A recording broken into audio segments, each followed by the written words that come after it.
Before I do the test, I'm going to talk about the antennas. People that buy the Q900, they'll look at the transceiver and they'll think, oh, it's a small radio. If I get a cute small antenna, it will work. Fantastic. No. Do not cheat on your antennas. Please make them at the right length. Do not buy into the gimmicks that people promote on the internet or some websites or some videos, whatever that is. Oh, it's a small antenna, and look, I'm in England and I can talk to Germany, I can talk to France. Yeah, these are close countries. Once you start trying to do more, like a little bit far away, the antenna will fail you. So let's go through a little bit of theory.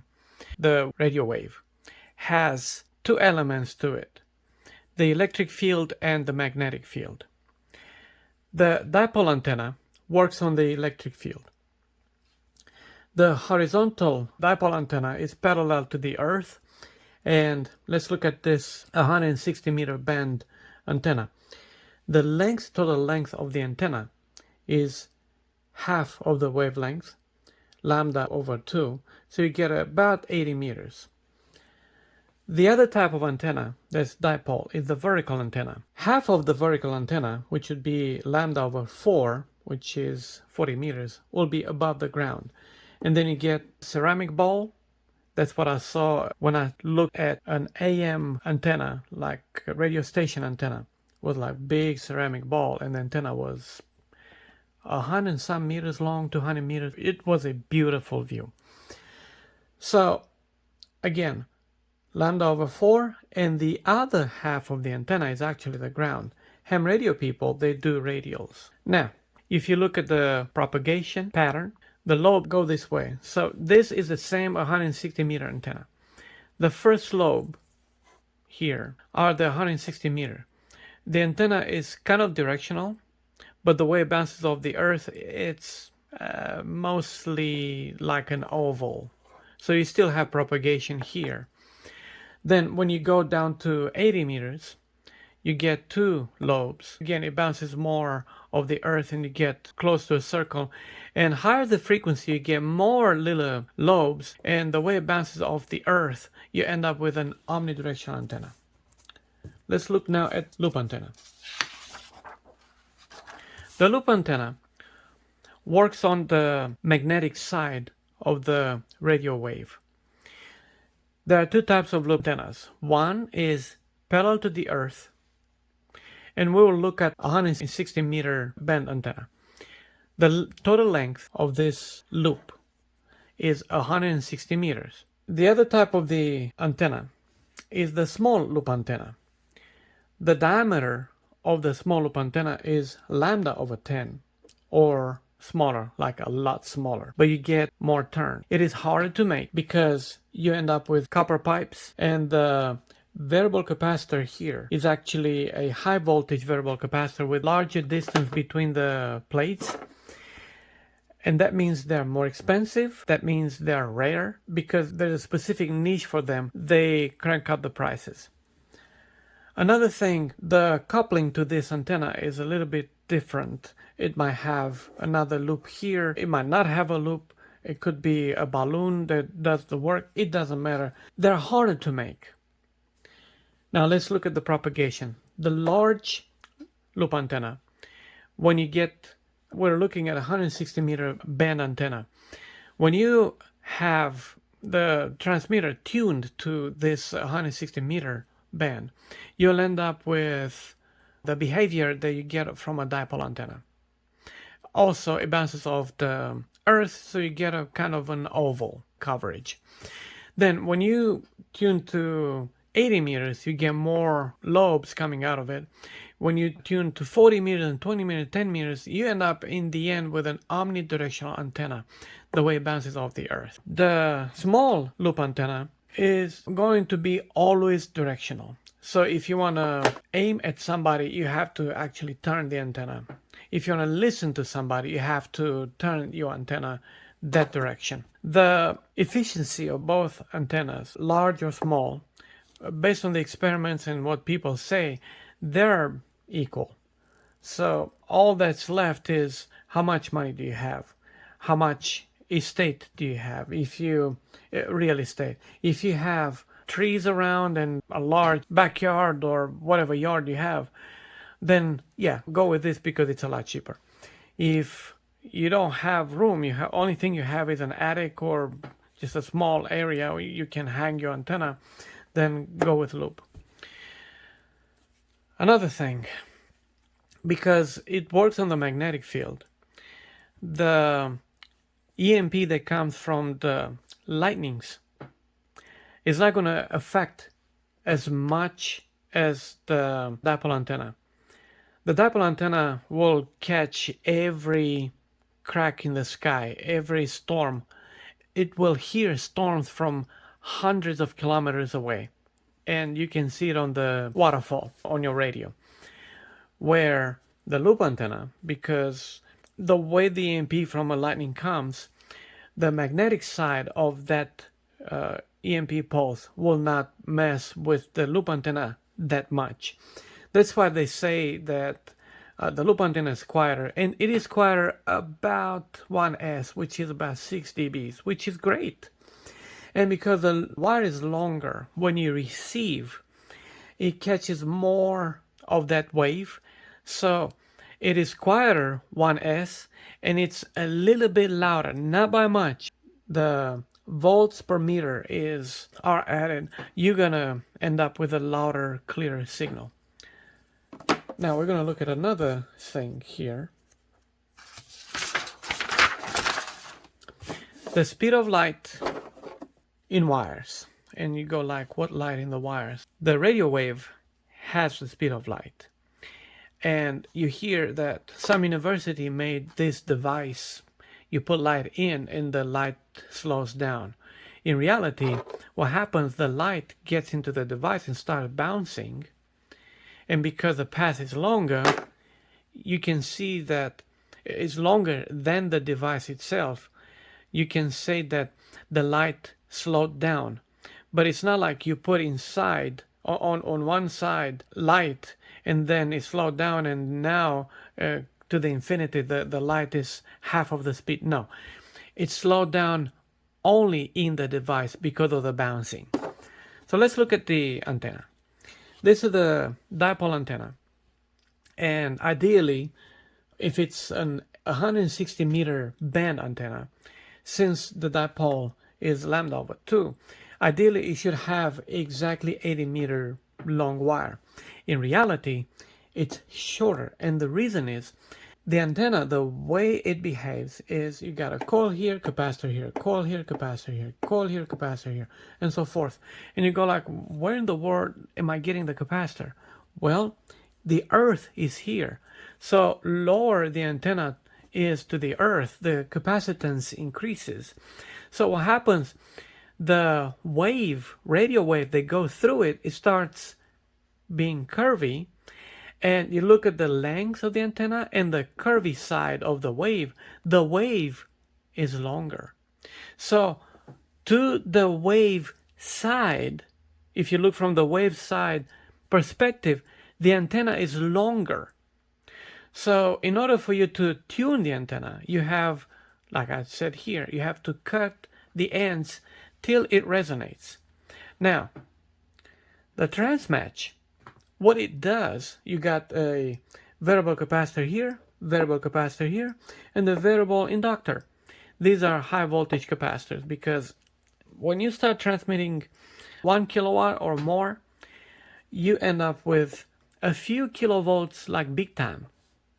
And back to the transmatch. The transmatch, what it does from the transmitter perspective, it makes it longer or shorter the wire. The way it does, basically, it makes smaller wiggles, which actually shortens the antenna, or makes bigger wiggles and makes it longer, the antenna, from the transmitter perspective. Now, what it's important to know is that if you use an automatic antenna tuner or just an antenna tuner, you can tune everything. You can take this snail, which is at scale, 1 to 1, And you can make this antenna resonate at 160 meters, at 80 meters, it doesn't matter. It will make it resonate. Will it be as sensitive as a original dipole? No. Let's say you transmit. Will it be as effective as this dipole? No.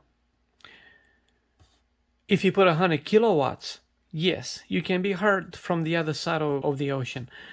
That's why I'm saying, when you buy an antenna, when you order an antenna, don't cheat. Don't be fooled by people online saying, oh, it's so great. It's like this, it's like that. No. If it doesn't have lambda over 2, lambda over 4, if it's a vertical, if it doesn't have lambda, if it's a loop antenna, or with the exception of small loop antennas, which are very fantastical, then don't be fooled by imitators. It is better, instead of putting a nail antenna, to have a good end-fed antenna. It is very cheap. It is very effective. Now, the last side of this presentation is the transmission itself. So this is me, N1COZ. I have a transceiver here, A, and a transceiver here, B.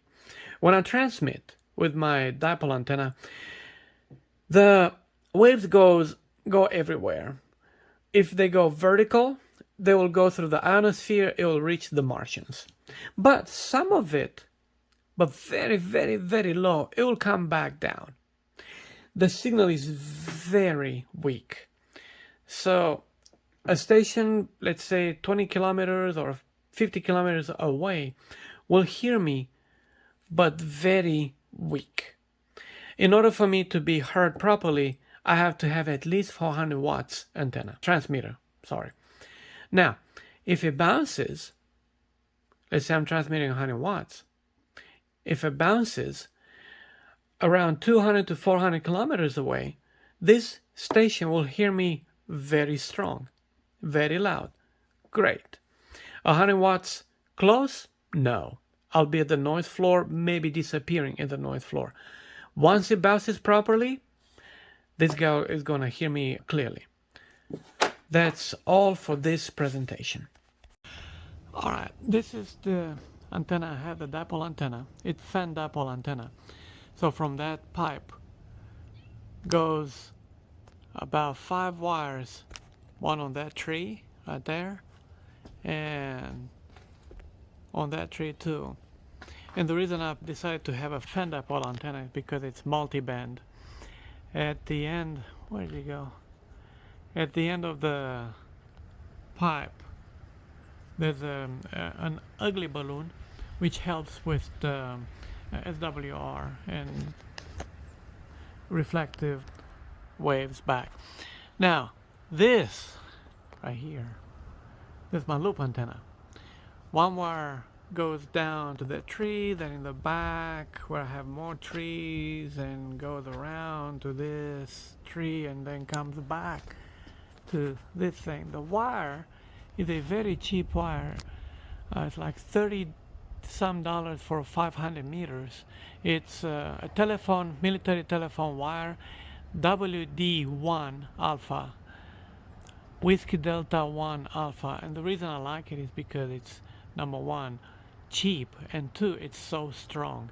It's got steel mixed with copper, and basically you can run tanks over that wire. So the test is going to be done with the dipole antenna, not the loop antenna. This testing is going to be on 80 meters. The frequency is 3669 kilohertz. The power supply I have is this HP. What's the model? I can focus. It's HSTNS PL18. So this one is 12 volts, but this one that I'm using for the radios is actually this one, and it's modified for 13.77. The thing is, when I start transmitting, it goes down to 13 volts. So Let's do a test. This one, it's an SDR from some school, Daholega, Georgia, and it's got a few bands that I can listen to. So let's unmute it. What I'm gonna do, I'm gonna call, and you're gonna hear something, and I'm gonna switch to FTDX10. So November 1, Charlie, Oscar, Zulu, testing. N1, COZ, testing, testing, testing. November 1, Charlie, Oscar, Zulu, testing. So this is with the Q900. Let's change to FTDX10. So it'll take me a minute. I'm using the dipole antenna because for some reason the loop antenna, it's either changed the frequency, the tuning. I have to put the nano VNA and see what's wrong with it. All right, here's my FTDX10. Let me see the power. Power is 20 watts. No, power is 20 watts. Yeah. All right, let's do the magic. All right, let's unmute this thing. If I can. There you go. November 1, Charlie, Oscar, Zulu, testing. November 1, Charlie, Oscar, Zulu, testing.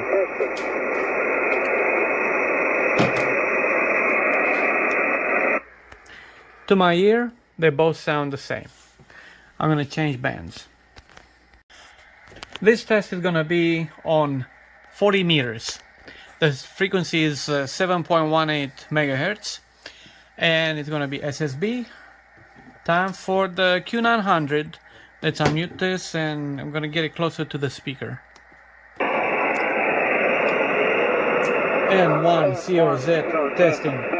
N1 COZ testing. Testing. N1 COZ testing. Testing. N1 COZ testing. N1 COZ testing.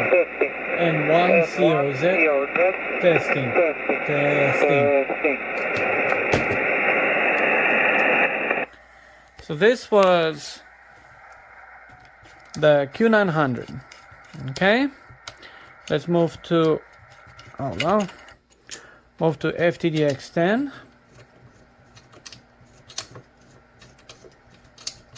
If I can plug it in. There you go. Let's tune it.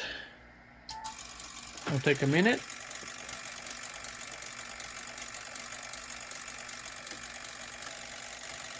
All right, let's unmute this and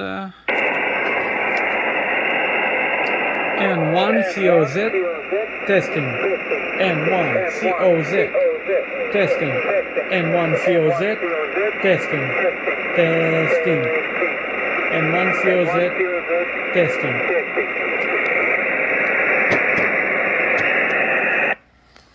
Again, to me, they sound the same. Okay? I will try 20 meters. Alright, this is the part where we test on 20 meters. Frequency is... It will not let me go 5 more. Oh, it does. Anyway, frequency is 14170. Q900, 20 watts. N1 COZ testing. N1 COZ testing. Barely can hear it. So now we're moving to, hold on, to the FTDX10.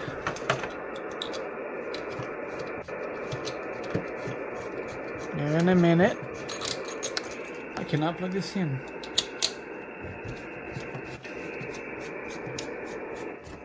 Alright, let's tune it.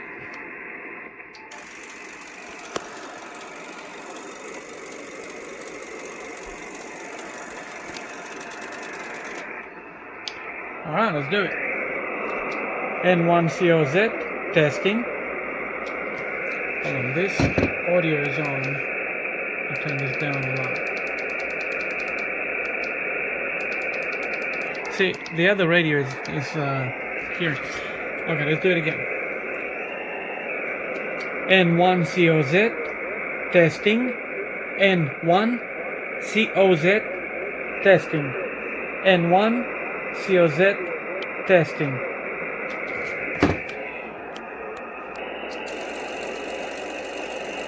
Here it is. I'm tuning it. Let's try again. N1COZ testing. N1COZ testing. N1COZ testing. And I'm gonna get the Q900. Give me a minute.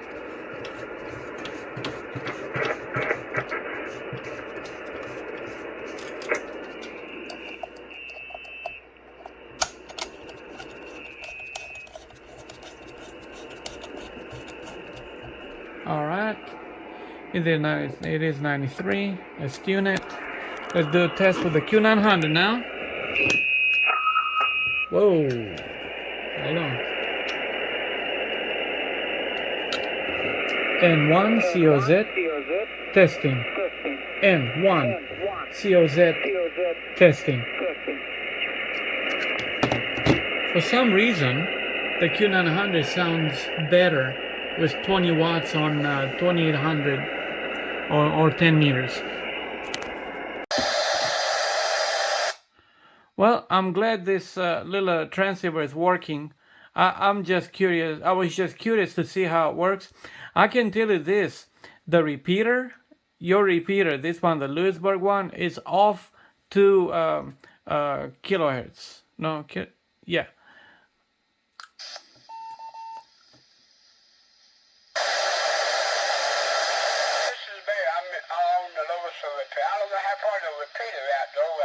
I'm coming in pretty good, I guess. No repeater at. KK4MKH. Well, Barry, I'm glad I made contact with you. So let me put it this way: do you hear any hiss, anything that's weird, or do you hear me clearly? No static. You come in pretty good. Full calling in the repeater. Okay. Well, that's fantastic. That's all I needed. Okay, well, I'm gonna sign out. N1COZ, thank you for the signal report. That's all I needed.